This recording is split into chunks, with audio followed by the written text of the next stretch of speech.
Il y aura une ossification dite endochondrale au niveau des os du squelette appendiculaire, membres et colonne vertébrale comme on le voit bien sur le schéma. Pour l'ossification endomembranaire, elle aura lieu au niveau des os plats, au niveau du crâne par exemple, de la scapula, des os coxaux. Pour l'ossification endochondrale, elle se fait à partir d'un tissu conjonctif qui va évoluer en un tissu cartilagineux et à partir du tissu cartilagineux, on obtiendra un tissu osseux.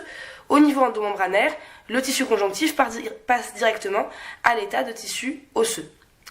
Ce tissu osseux, dans un premier temps, il est obtenu par le biais d'une ossification primaire sous la forme non lamellaire ou réticulaire, donc mal organisée, et puis il va s'organiser au fur et à mesure de la croissance, du développement de l'enfant, et on va obtenir comme ça un tissu qui va être lamellaire, organisé pour l'ossification de type endochondral avec une partie compacte à la périphérie, donc organisée avec des systèmes de Havertz, et en intérieur, en profondeur, un tissu osseux spongieux. On va avoir au niveau de l'ossification endomembranaire une ossification d'abord primaire qui va mener plutôt à la formation d'un tissu osseux non lamellaire ou réticulaire, et ensuite on obtiendra par la suite un tissu osseux lamellaire, qui va être organisé avec une couche compacte là aussi en périphérie et un tissu plus spongieux en profondeur qu'on va appeler la diploée. La croissance des os, elle se fait de deux manières différentes. En périphérie, grâce au périoste, on va avoir une croissance en épaisseur de l'os. La croissance en longueur de l'os, elle se fait grâce au cartilage de conjugaison, cartilage de croissance qu'on retrouve au niveau de la métaphyse de l'os. Ce cartilage, il a une taille qui va être constante tout au cours de la croissance. Donc il est temps de commencer à détailler ces deux types d'ossification. L'ossification endochondrale pour commencer, on va parler d'abord de sa phase primaire. La phase primaire de l'ossification endochondrale, donc la production d'un tissu qui va être osseux, réticulaire ou non lamellaire, ça commence à la 7e semaine de développement de l'embryon. Tout commence avec un tissu, une matrice qui va être mésenchymateuse. Donc ce tissu mésenchymateux va se différencier au fur et à mesure donc, de l'évolution de l'embryon. On va obtenir ainsi une maquette cartilagineuse, donc du cartilage, avec pour ce cartilage, eh bien, des chondroblastes qui vont le constituer. Ce sont donc des cellules du type de tissu cartilagineux. Ces cellules, que sont les chondroblastes, vont se différencier en chondrocytes lorsqu'ils vont s'enfermer dans tous les produits de synthèse qu'ils vont générer. Ces chondrocytes, eh bien, ils vont petit à petit s'hypertrophier. Ils vont donc augmenter leur volume, arrêter de proliférer et relarguer différentes substances, par exemple des phosphatases alcalines, du collagène 10, ils vont finir par rentrer en apoptose. On obtient donc un cartilage dit calcifié. En même temps, eh bien, à la périphérie de notre maquette cartilagineuse, un périchondre va se mettre en place. Le périchondre, c'est encore un tissu qui est constitué de cellules mésenchymateuses. Et ce périchondre, il va rapidement se différencier en périoste. Cette transdifférenciation, puisqu'elle se fait directement depuis des cellules mésenchymateuses vers des cellules de type osseuse, eh bien, elle va être à l'origine de ce qu'on appelle une ossification endomembranaire. Que va-t-il se passer ensuite? Eh bien, une fois que notre matrice cartilagineuse elle est bien constituée, on va avoir des chondroclastes qui vont arriver au niveau de notre tissu. Ces chondroclastes vont perforer la virole osseuse et éliminer petit à petit les chondrocytes qui sont sur leur chemin. Ils vont creuser des sillons qui permettront l'entrée d'un bourgeon conjonctivovasculaire dans la diaphyse. Ce bourgeon conjonctivovasculaire qui rentre, du coup, est excessivement important puisque c'est lui qui permet l'apport d'ostéoblastes au niveau de l'os. Effectivement, ces cellules vont venir remplacer le cartilage qui a été donc éliminé par les chondroclastes et élaborer la matrice osseuse, établir le front minéral osseux. Cette ossification réalisée par donc ces ostéoblastes, elle a lieu tout d'abord au niveau de ce qu'on va appeler les points d'ossification primaire, c'est-à-dire d'abord au niveau de la diaphyse.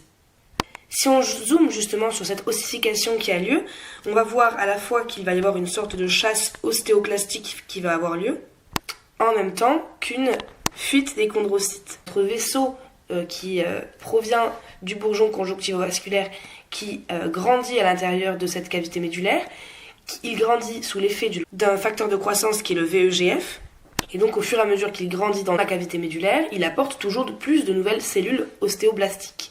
Des ostéoclastes et des chondroclastes creusent au fur et à mesure au niveau de cette cavité médulaire pour permettre l'avancée du vaisseau. Elles creusent donc vers les extrémités de l'os, et donc elles vont grignoter petit à petit sur le tissu cartilagineux hypertrophié qu'on avait. Donc elles vont grignoter petit à petit les chondrocytes hypertrophiés. C'est ça ce qu'on appelle la chasse ostéoclastique. C'est le fait que nos ostéoclastes, ils font progresser le front d'ossification en creusant vers les épiphyses et en détruisant les chondrocytes hypertrophiés. Mais en même temps, tous les chondrocytes ne vont pas être dévorés de la sorte. Et certains chondrocytes qui restent prolifératifs et qui ne sont pas encore au stade hypertrophié, sous l'influence d'une hormone qui est l'IHH, ils vont continuer de proliférer pour générer ce qu'on appelle la fuite des chondrocytes. En même temps qu'avance notre cavité médulaire du fait de la chasse ostéoclastique, les chondrocytes restent pour certains prolifératifs et donc continuent d'avancer eux aussi vers l'extrémité de l'os. C'est ce qu'on appelle, comme je l'ai dit, la fuite des chondrocytes. De ce fait, eh bien, on va avoir un équilibre entre formation de cartilage et destruction de cartilage, ce qui fait qu'on va avoir toujours une longueur de ce cartilage qui est constante, et donc un tissu ostéoïde va être formé grâce aux ostéoblastes qui arrivent par le vaisseau de la cavité médulaire. Au niveau des épiphyses, eh bien, d'autres vaisseaux vont pouvoir rentrer pour permettre le même type d'ossification. L'ossification secondaire, elle se fait en fait de deux manières différentes. Si on est au centre ou en profondeur de l'os, ossification, on l'a dit, spongieuse, on va avoir un os qui va être compact au niveau cortical. À ce niveau-là, les canaux de Havers sont importants et les systèmes de Havers qui en découlent, ils sont produits grâce à l'accumulation concentrique de couches de cellules ostéoblastiques. Donc les ostéoblastes vont s'accumuler en cercle autour du canal. Ces systèmes de Havers, ils vont communiquer les uns avec les autres par des canaux qui sont horizontaux au lieu d'être verticaux. Ce sont des canaux de Volkmann.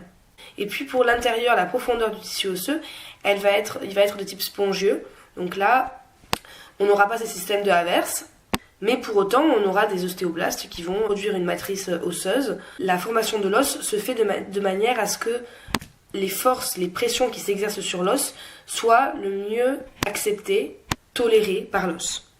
Pour ce qui concerne maintenant l'ossification endomembraneuse ou endomembranaire, alors celle-ci, elle démarre en fait à la 9e semaine de développement embryonnaire.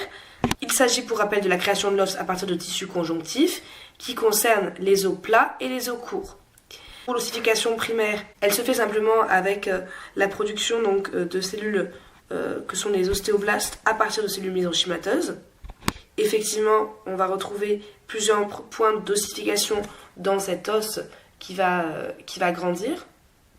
Et puis l'ossification secondaire, ce sera au niveau de l'os une organisation plus fine avec en périphérie un os plutôt compact comme on le voit sur cette coupe transversale et à l'intérieur une diploée, donc un os qui va être beaucoup plus spongieux. Alors pour ce qui concerne l'ossification primaire, c'est celle qu'on va vraiment détailler encore une fois et on va faire un petit zoom. Donc ce qui se passe, c'est que là encore, comme dans le cadre de l'ossification endochondrale, on commence par un tissu mésenchymateux. Donc là, on a représenté trois régions un petit peu de cet os. Ces trois régions de l'os qui sont entièrement mésenchymateuses, elles vont évoluer pour qu'on obtienne petit à petit en fait des cellules que sont des ostéoblastes qui vont venir se proliférer dans les trois petites régions. Ces ostéoblastes, ils vont évoluer pour donner des ostéoblastes matures, avec même au centre de ces régions qui commencent à se calcifier, des ostéocytes matures qui créent vraiment un os calcifié. Et ces régions osseuses qui se développent de plus en plus, qui se multiplient, en fait elles vont grandir, elles vont croître pour se rejoindre les unes les autres, fusionner et donner petit à petit un os qui va être entièrement constitué de cette matrice osseuse. Ces os ne sont pas complètement matures parfois à la naissance. C'est par exemple le cas des os du crâne qui vont disposer de fontanelles. Il reste donc à ce moment-là toujours un tissu conjonctif entre les différentes plaques osseuses. Donc pour finir, on vous a mis un petit montage vidéo qui vous montre la différence entre l'ossification endochondrale et l'ossification endomembranaire. Donc l'ossification au niveau par exemple de la scapula qu'on a représentée ici, elle se fait depuis le centre des petits centres d'ossification vers leur périphérie et ils grossissent de la sorte. Par contre, au contraire, pour ce qui concerne l'ossification au niveau de nos membres et de notre colonne vertébrale, donc du squelette axial, l'ossification elle est endochondrale et là elle est de type centripète puisqu'effectivement les points d'ossification vont grandir, mais plus vers le centre de l'os, plutôt que d'aller vers sa périphérie.